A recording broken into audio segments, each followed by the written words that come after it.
नमस्कार साथियों, कैसे हैं आप सब। उत्तर प्रदेश जब भी हम पढ़ने जाते हैं तो उत्तर प्रदेश एक विषय नहीं, उत्तर प्रदेश विषय के लिए देखेंगे आप लोग तो विषय का पूरा एक समुच्चय है। समुच्चय के अंतर्गत आप देखते हैं कि उत्तर प्रदेश में कई सारे विषयों का अध्ययन आपको करना पड़ता है। आज हम एक विशेष मुद्दे पर चर्चा करना चाहते हैं जिसके अंतर्गत उत्तर प्रदेश में मुगल कालीन स्थापत्य कला, उत्तर प्रदेश में मुगल कालीन स्थापत्य कला, मुगल कालीन स्थापत्य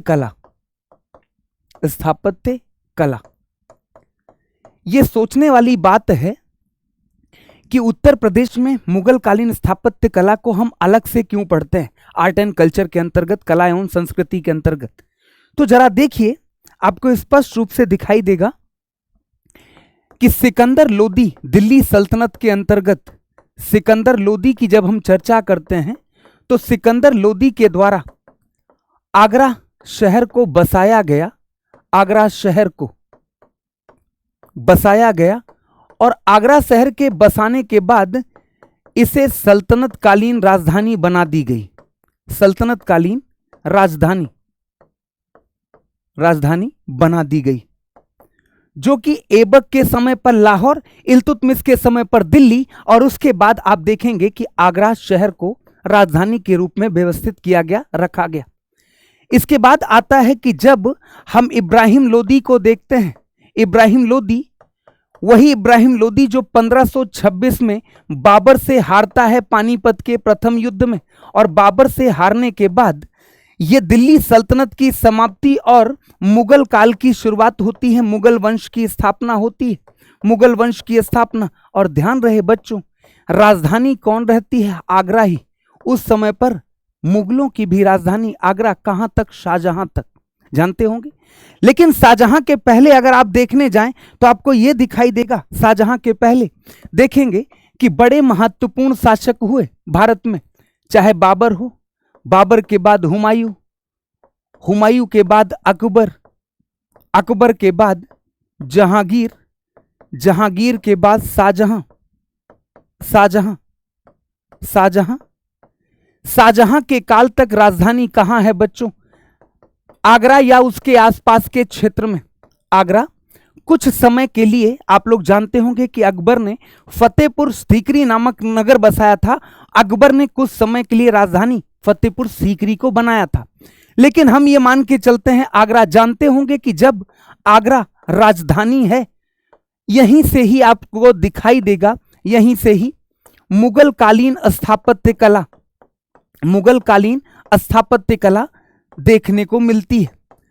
प्रारंभ में आप लोग देखेंगे कि मुगल कालीन स्थापत्य कला के लाल बलुआ पत्थर का बड़े पैमाने पर प्रयोग, लाल बलुआ पत्थर का, बलुआ पत्थर का बड़े पैमाने पर प्रयोग। आगे चलकर देखते हैं संगमरमर का प्रयोग, संगमरमर का प्रयोग। आगे चल के आप देखते हैं कि इसमें पेत्रादुला शैली का प्रयोग, पेत्रादुला शैली का प्रयोग, मेहराबों का सजावट के लिए प्रयोग, मेहराबों का सजावट के लिए।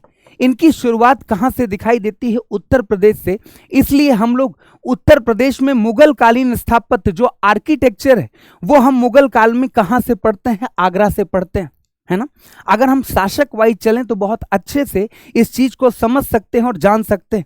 शासक वाइज का मतलब ये हो गया कि हम बाबर को देखते हैं, बाबर अपनी शासन स्थापना के बाद देखते होंगे कि 1526 से लेकर 1529 में इसने कुल 4 लड़ाइयां लड़ी। हम लड़ाइयों की चर्चा अलग से किसी दिन करेंगे बहुत अच्छे से। आज ये देखते हैं कि बाबर के समय पर स्थापत्य निर्माण को 3 महत्वपूर्ण स्थापत्य हैं जो इसके समय पर दिखाई देते हैं, जिसमें से 2 का संबंध किससे है? उत्तर प्रदेश से। वर्तमान देखिएगा, अकबर के काल में आगरा का रामबाग, आगरा का रामबाग है, रामबाग, या जिसे आरामबाग के नाम से जाना जाता है, आरामबाग, आरामबाग के नाम से जानते हैं।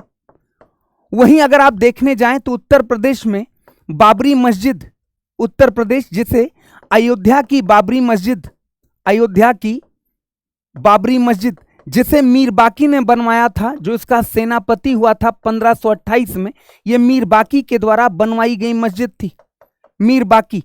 और तीसरी एक इमारत जो बाबर काल में बनी, लेकिन इसका संबंध उत्तर प्रदेश से नहीं था। जानते होंगे आप लोग कि पानीपत की काबुली मस्जिद, हम इसकी चर्चा नहीं करते। इसकी चर्चा दो प्रमुख इमारतें जो किसके समय पर, बाबर के समय पर उत्तर प्रदेश में बनवाई गई, दोनों महत्वपूर्ण है, पूछे गए सवाल हैं आपकी परीक्षा में। इसके बाद देखते हैं कि हुमायूं के 4 बेटे, कामरान हुमायूं, अंदाल, हिंदाल और अस्करी, उन चारों में सबसे महत्वपूर्ण रोल में हुमायूं गद्दी पर बैठता है। हुमायूं का जो शासनकाल रहा बच्चों, ये 2 भागों में बटा रहा। 1530 से लेकर 1540 का दौर, जानते होंगे बिलग्राम या कन्नौज के युद्ध में शेरशाह सूरी ने इसे हराया, भारत से बाहर जाना पड़ा। और दूसरा शासनकाल है 1555 से 1556, 1556 में इसका देहांत। हुमायूं के काल की अगर हम बात करते हैं तो हुमायूं के काल में दिल्ली की एक इमारत दीन पनाह का किला, उत्तर प्रदेश में कुछ भी नहीं दिखाई देता है ना, इसके लिए हम इसे हटा देते हैं यहां से। अकबर की चर्चा करते हैं बच्चों। अकबर का शासनकाल उत्तर प्रदेश के स्थापत्य कला के लिए बड़ा महत्वपूर्ण है। क्यों है महत्वपूर्ण? तो देखिए 1556 से 1605 ईस्वी तक इसका शासन रहा है। उत्तर प्रदेश की अगर बात करें तो अकबर के स्थापत्य को 2 चरणों में बांटा गया है। प्रथम चरण का स्थापत्य उत्तर प्रदेश में 2 महत्वपूर्ण किलों का निर्माण प्रथम चरण के अंतर्गत। इसमें अगर आप देखने जाएं तो सबसे पहले आपको प्रयागराज का किला, जिसे इलाहाबाद का किला कहते थे, इलाहाबाद नगर की स्थापना की थी, प्रयागराज का किला जिसे इलाहाबाद का किला कहते हैं, इलाहाबाद का किला। और दूसरा उत्तर प्रदेश में जो इमारत दिखाई देती है वो है आगरा का किला, आगरा का किला। समझिएगा, यह प्रथम चरण की इमारत है या स्थापत्य है जो अकबर के द्वारा बनवाई गई है, अकबर के द्वारा। दूसरे चरण में अगर आप देखने जाएं, दूसरे चरण में, अकबर के दूसरे चरण में अगर आप देखने जाएं बच्चों, तो आपको दिखाई देगा अकबर के दूसरे चरण में तो देखेंगे इसके अंतर्गत फतेहपुर सीकरी की इमारतें आती हैं। फतेहपुर सीकरी की इमारतें आगरा से अजमेर मार्ग पर ये जगह दिखाई देगी। फतेहपुर सीकरी की इमारतें, ये दूसरे चरण की इमारत है जिसमें आप लोगों को दिखाई देगा जैसे जोधा बाई का महल है, जोधा बाई का महल। पूछा जाता है कि फतेहपुर सीकरी की सबसे बड़ी इमारत कौन सी थी? जोधाबाई महल। इसमें आप देखते हैं मरियम की कोठी दिखाई देगा, मरियम की कोठी। तीसरी बात करते हैं, इसमें आपको दिखाई देगा पंचमहल है, पंचमहल। यहीं पर देखेंगे शेख सलीम चिश्ती का मकबरा है, सलीम चिश्ती का मकबरा। यहीं आप देखने जाते हैं तो आपको दिखाई देगा कि यहां पर जामा मस्जिद का निर्माण कराया था, जामा मस्जिद का निर्माण अकबर ने। ये महत्वपूर्ण इमारतें हैं बच्चों जो अकबर के काल में बनी।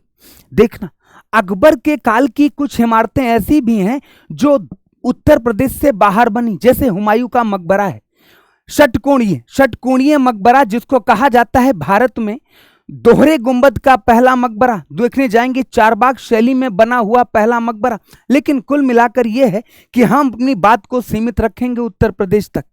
अकबर के बाद अगर आप लोग देखने जाएं तो गद्दी पर बैठता है 1605 ईस्वी में जहांगीर, जिसे सलीम नाम से जानते हैं, जहांगीर जिसे सलीम नाम से जाना जाता है बच्चों। शेख सलीम चिश्ती के नाम पर सूफी संत हुआ करते थे, शेख सलीम चिश्ती, जिन्होंने लगभग 36 बार यात्रा की थी मक्का की।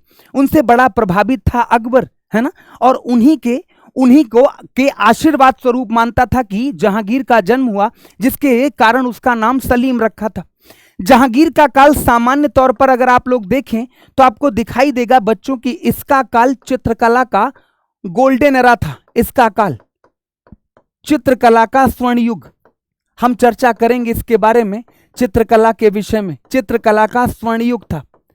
कुल मिलाकर देखने जाएं तो आपको यह दिखाई देगा कि ज्यादातर प्रयास इसका चित्रकला को लेकर रहा है, स्थापत्य कला को लेकर इसने कम काम किया। लेकिन हां, इतना जरूर है कि कुछ इमारतें जरूर बनी, जैसे एतमदुल्ला का मकबरा है, एतमदुल्ला का मकबरा, एतमदुल्ला का मकबरा संगमरमर की पहली इमारत है बच्चों। ये संगमरमर की पहली इमारत, संगमरमर की पहली इमारत जो इसके समय पर बनी।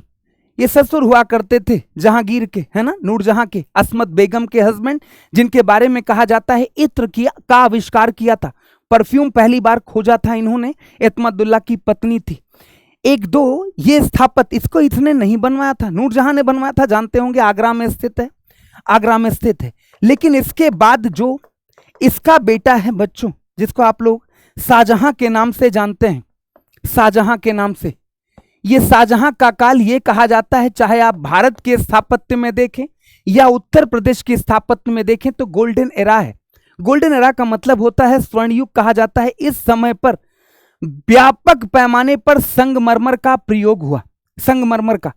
यहां तक कि कुछ इतिहासकार लिखते हैं कि इसकी योजना के तहत आगरा में यमुना नदी के दोनों किनारे यह ताजमहल बनवाना चाहता था, एक तरफ जहां सफेद संगमरमर का, दूसरी तरफ जहां काले संगमरमर का प्रयोग। लेकिन अफसोस, जानते हैं, औरंगजेब इसका पुत्र कैद कर देता है। मुसम्मन ब्रिज में रहते हुए लगभग 8 साल की यातनाओं के बाद इसका देहांत होता है, जानते होंगे, दारा शिकोह की हत्या कर देता है इसका भाई।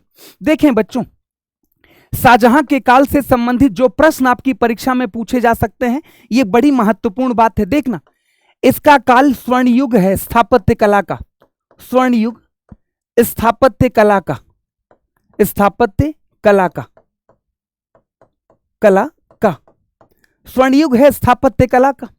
क्यों है? तो ये देखते हैं कि राजधानी परिवर्तन के पहले, राजधानी परिवर्तन के पहले, राजधानी परिवर्तन के पहले आगरा की इमारतें देखने को मिलेंगी, आगरा की इमारतें। और वहीं दूसरी तरफ देखते हैं राजधानी परिवर्तन के बाद दिल्ली की इमारतें, दिल्ली की इमारतें, दिल्ली की इमारतें। जिस प्रकार अकबर ने दीवाने आम, दीवाने खास जैसी चीजों की स्थापना की थी, ठीक उसी प्रकार शाहजहां भी दीवाने आम, दीवाने खास बनवाता है। दिल्ली में जानते होंगे आगरा का किला, आगरा का किला बड़ी महत्वपूर्ण उपलब्धि है, लाल बलुआ पत्थर से बनवाया गया। लेकिन हां, शाहजहां के काल में आपको देखने को मिलेगा सबसे पहली चीज संगमरमर का प्रयोग व्यापक पैमाने पर, व्यापक पैमाने पर। यहीं से हम अपनी बात को फिर से आगे शुरू करेंगे, क्योंकि शाहजहां का जो काल होता है बच्चों, वो बड़ा काल है। देखेंगे जहां आरा के द्वारा वहां की कौन कौन सी इमारतें बनवाई गई। इसके बाद इसका जो कालखंड है, अंतिम दौर, जब 4 बेटों के बीच सत्ता के लिए संघर्ष शुरू होता है, चाहे शाह शुजा हो, चाहे मुराद बख्श हो, चाहे औरंगजेब हो, चाहे दारा शिकोह हो, यहां से चीजें थोड़ी सी बदल जाती हैं। और यही कारण है कि औरंगजेब की गद्दी पर बैठने के बाद थोड़े समय के लिए सत्ता मजबूत तो जरूर होती है, लेकिन वो सत्ता बिखर जाती है।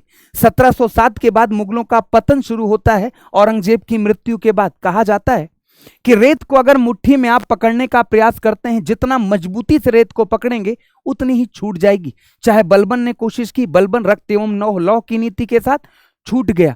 चाहे ये औरंगजेब था, इसने भी जितनी मजबूती के साथ रेत को पकड़ा, है ना, उतनी ही जल्दी छूट गया। और यही कारण है कि इसके बाद मुगलों के पतन की शुरुआत होती है ना। ऐसे ही उत्तर प्रदेश से जुड़ी और जानकारियां हम लोग चर्चा करते रहेंगे, और आगे भी मैं आप लोगों को विस्तार से इसके विषय में पढ़ाता रहूंगा, है ना, खूब अच्छे से। इसके लिए अगर आप लोग जुड़ना चाहते हैं तो यूपीजी के स्पेशल बैच है, जिसकी क्लासेस आपकी 16 मई से शुरू होने वाली हैं। 16 मई से इंट्रोडक्शन के साथ इसकी क्लास शुरू होगी मेरे साथ। क्या कुछ होगा इस बैच में खास, लाइव क्लासेस इसकी होंगी, और जो बड़ी परीक्षाओं की तैयारी कर रहे हैं, जैसे आरओ एआरओ के बच्चे हैं, आरओ एआरओ के बच्चे हैं, जैसे यूपी पीसीएस के बच्चे हैं, उनके लिए कुछ अलग से विशेष क्लासेस इसमें होंगी, विशेष क्लासेस जिनको हम लोग जैसे थ्योरेटिकल वे में पढ़ने का प्रयास करेंगे, जिसके माध्यम से एक डीप थिंकिंग, कहते हैं ना, फैक्ट के साथ साथ कॉन्सेप्चुअल क्लैरिटी भी हमें मिल सके। तो लाइव क्लासेस होंगी, क्लास की पीडीएफ, इसमें मैं आप लोगों को कुछ प्रैक्टिस क्वेश्चन दूंगा। प्रैक्टिस क्वेश्चन, ऐसा नहीं कि मैं कोई पुस्तिका देने वाला हूं बड़ी, ऐसा कुछ नहीं, कोई झूठा प्रॉमिस नहीं। लगभग 250 एमसीक्यूज मैं आप लोगों को दूंगा, जिसके माध्यम से आप अपनी तैयारी को और अच्छा कर सकते हैं, जान सकते हैं, समझ सकते हैं कि प्रश्न कहां से पूछा जा सकता है और किस प्रकार के प्रश्न आपकी परीक्षा में पूछे जा सकते हैं। 125 घंटे ये आप लोग देखेंगे, जिसमें हम केवल फैक्ट और फैक्ट की चर्चा करेंगे। इसमें कुछ कॉन्सेप्चुअल क्लासेस अलग से लेकर आऊंगा, जिसमें जो बड़ी परीक्षाओं की तैयारी करने वाले बच्चे हैं उनके लिए हम देखेंगे कि कैसे कैसे आंसर राइटिंग वगैरह की जाती है। यूपी स्पेशल, खासकर आर्ट एंड कल्चर, संस्कृति, ज्योग्राफी के जो प्रश्न हैं, जो हमारे यहाँ संवैधानिक और प्रशासनिक संरचना से प्रश्न हैं, उनसे संबंधित बात करेंगे।